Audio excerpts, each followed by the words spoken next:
Hello once again. Welcome to Crafting with Karen. I want to talk to you a little bit about what we have done in the past, what we're planning on doing, but I just want to kind of review with you.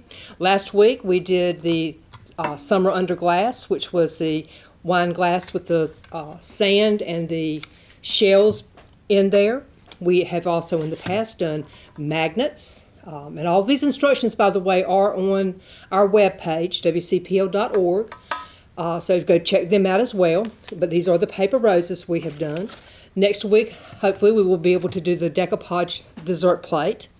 But this week, what we're going to do is the flowers in a picture frame.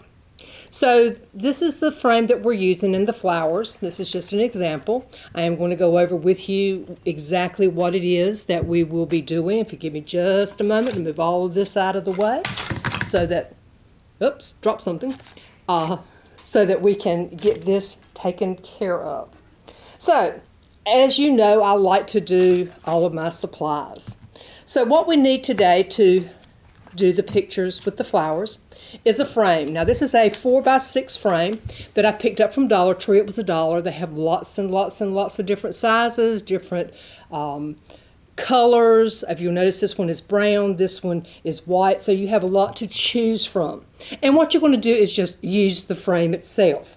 So the first thing that you need to do is to get your supplies. So you have the frame. You will use hot glue. Possibly could use regular glue if that's what you want. I just prefer the hot glue because it seems to hold everything together better. You need some flowers, and my suggestion, oops, there's my mask. Excuse me, my suggestion is that you choose flowers that are not real large, that you can use in your display. You're going to need some foam. This is 2.9 inches by 3.9 inches by 3.9 inches. And you are going to be cutting this, but I'll talk to you about that as well.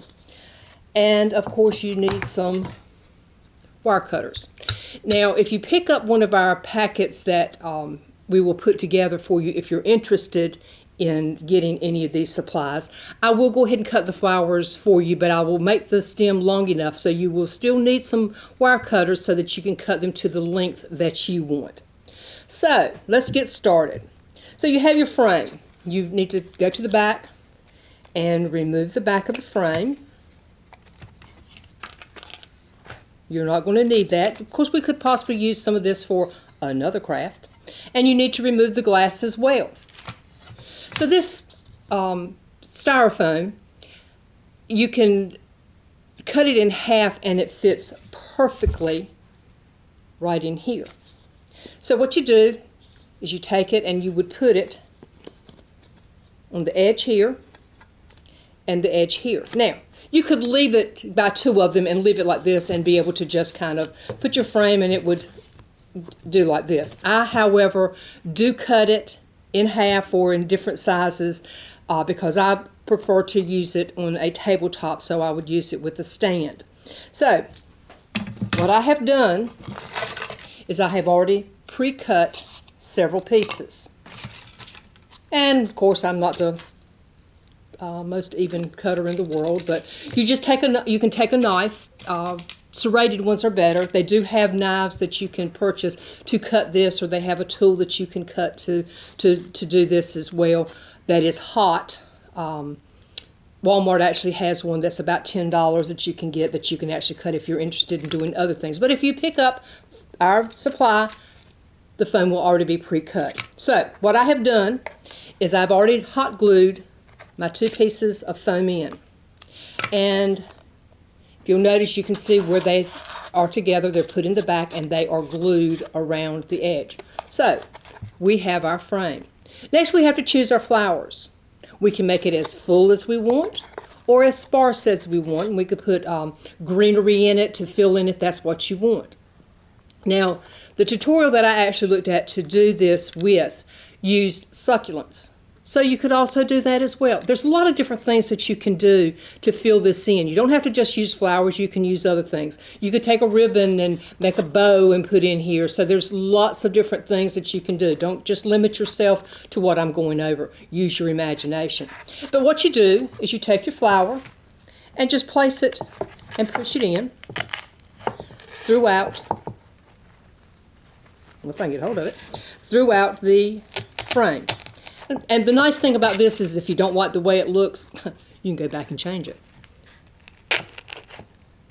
So we just kind of go through and do different ones. And I know this is crackling really loud probably on the microphone, but that's the way that goes as well.